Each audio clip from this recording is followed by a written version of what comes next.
So in photography and film, there's this thing called 18% gray, middle gray.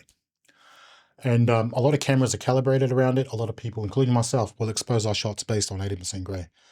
And we do that because it serves as this midpoint, this balanced exposure zone between the brightest and the darkest part of an image. And if, how do I say this?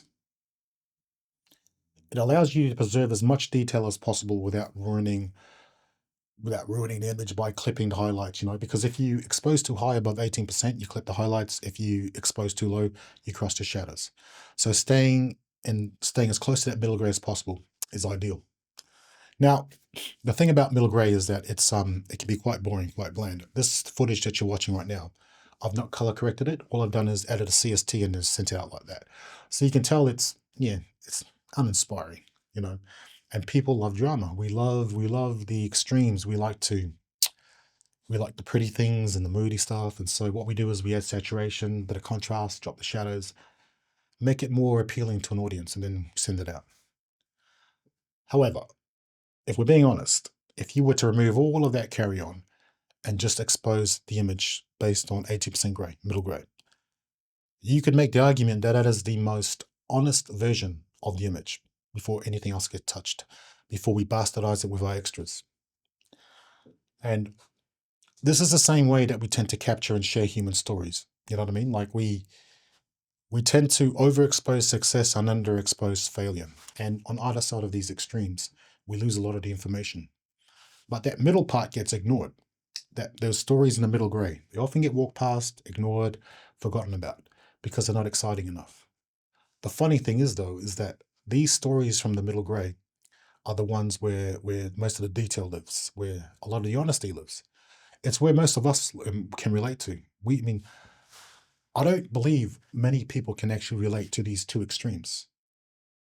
Nah, all of us live in this middle gray area, and these are the stories that really resonate with us. We can relate to the mum and dad who are working full-time jobs, but at the same time building a business so that they can spend more time with their kids. We can relate to that. We can relate to the immigrant whose accomplishments will be ignored because he's not a refugee. So it doesn't make good news.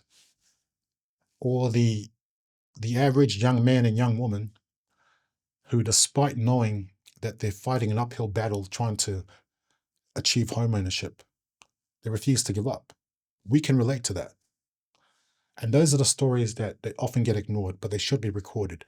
Not because they're unique, not because they're special, but because they're us. You know, we want to try and capture these stories before either side of the extremes claim ownership, because once they do, they ruin it. Once success gets a hold of a story, it becomes propaganda.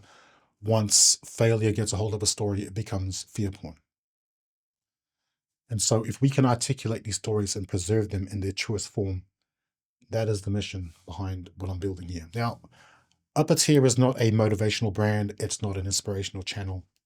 It's just going to be an archive. I'm not out here trying to elevate or save anyone.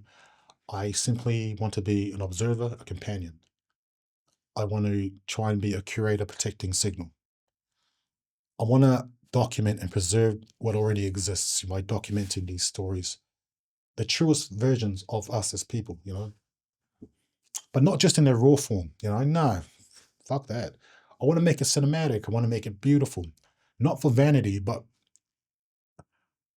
I reckon everyone who was brave enough to have a crack, anyone who was brave enough to share their lives with the world, who was going to sit down with us and tell us their story, they deserve their story to be reserved in the most aesthetically pleasing way that we can give them, out of a sign of respect for their story and as a testament to the resilience. They deserve something beautiful, They don't have to live on either side of the extreme to have their Netflix doco interview. They deserve it. And it doesn't mean that I don't plan on sitting down with people who are successful or who have hit rock bottom. It just means that the criteria will remain the same. The focus will never be about the finished product or the failed attempt. It will always be about the work in progress. I do not care where you're going, where you've been. All I care about is what's happening, what you're doing. Let's fucking go. And that's it. So yes, that's the whole premise, the whole philosophy behind upper tier. An archive for stories in the middle grey. That's it. And yeah, I look forward to sharing with you. I really do. I'm pumped. And I'll try to do these stories justice because I think a lot of people think that their story's not worth telling. They think that it's too boring and nobody will be interested. But if I can master the art of storytelling, that'll make my light just went off.